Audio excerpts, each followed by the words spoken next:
Whether you consider deep dish to be pizza or not, it's a deeply beloved dish in Chicago, and something I've wanted to try for a while.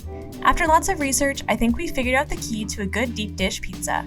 Of course, everyone will have their preferences, but this recipe is pretty darn good. It all starts with the dough, which isn't like regular pizza dough. For deep dish, from what I've learned, you want a buttery dough with a texture more similar to a biscuit or a scone. To achieve this, we're adding cornmeal for texture as well as using butter instead of oil. Combine all the dry ingredients in a food processor until just combined.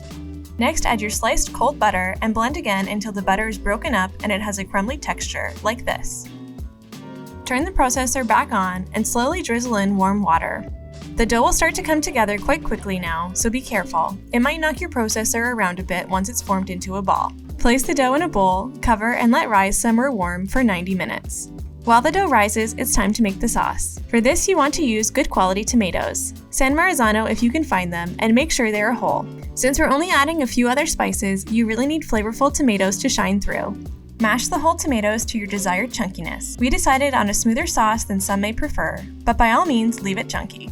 Now strain the crushed tomatoes through a sieve.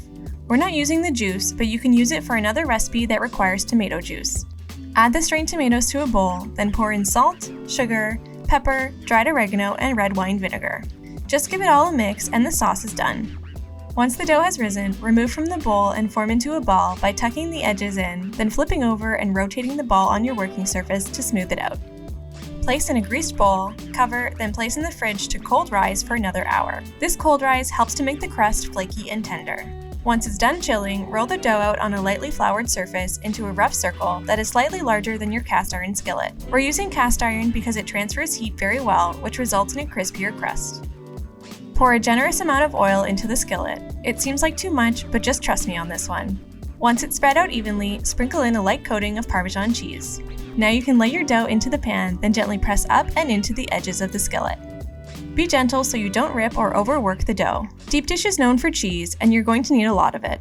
About 220 grams of sliced mozzarella. You could use shredded, but the pros at Malnati's point out that the flat cheese makes it easier to then press your sausage meat on top. Use good quality Italian sausage or make your own with your favorite spices. And we want a pretty thick layer, so don't skimp on the sausage.